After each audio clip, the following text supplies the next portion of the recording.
Faut-il absolument être en société pour toucher ses droits dans la musique? Bonjour à tous, bienvenue dans cette vidéo. Je m'appelle Tariq, je suis producteur, éditeur et artiste à succès, plusieurs fois certifié disque d'or et de platine. Et aujourd'hui, j'aide des artistes et des producteurs indépendants à vivre de leur musique.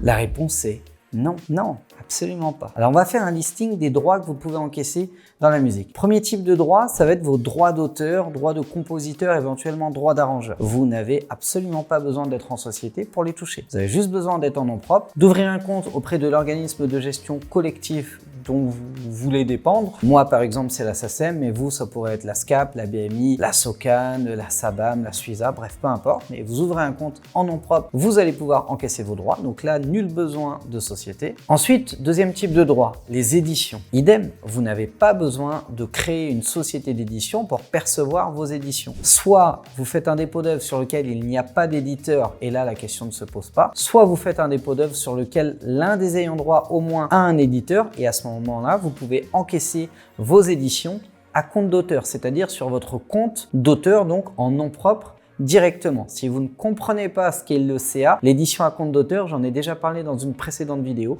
et je vous remettrai le lien dans la description ou sur une vignette qui va apparaître sur cette même vidéo. Donc, récap. Droit d'auteur-compositeur, ça marche en nom propre, donc pas besoin de société. Les éditions, c'est pareil. Ça peut fonctionner en nom propre. Ça peut aussi fonctionner en société, mais c'est pas indispensable. Troisième type de droit, les droits voisins d'interprète. Vous les encaissez directement de la part de l'ADAMI et de l'ASPEDIDAM en nom propre, pas besoin de société. Le quatrième type de droit, ça va être les droits voisins de producteurs. Et là, vous avez le choix, tout comme pour les éditions. Soit vous les encaissez en société, soit vous pouvez aussi tout à fait les encaisser en nom propre, c'est-à-dire sans avoir besoin de créer de structure. Donc la réponse à la question « Faut-il absolument être en société pour toucher ses droits ?» La réponse est non, c'est pas indispensable et j'ai même envie de vous dire, tant que vous n'avez pas besoin d'une structure pour gérer vos dépenses, pour amortir fiscalement en tout cas vos dépenses, vos investissements ou pour devenir employeur et embaucher une équipe, etc., évitez d'être en société pour encaisser vos droits. D'autant que les revenus artistiques sont soumis à une fiscalité différente. Ça vous permet de faire un lissage. Enfin, il y a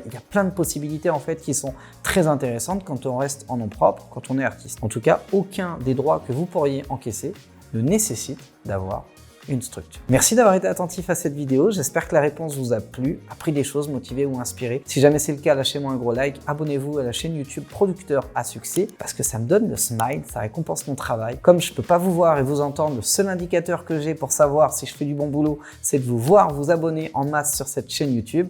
Donc si jamais c'est le cas, ça vous prend 2 petites secondes. Cliquez sur le bouton s'abonner, activez la cloche pour recevoir une notification à chaque fois que je publie une vidéo sur cette chaîne YouTube. Dans tous les cas, je vous remercie d'avoir été attentif jusqu'au bout de cette vidéo. Je vous souhaite le meilleur pour la suite, déchirez tout et je vous dis ciao ciao.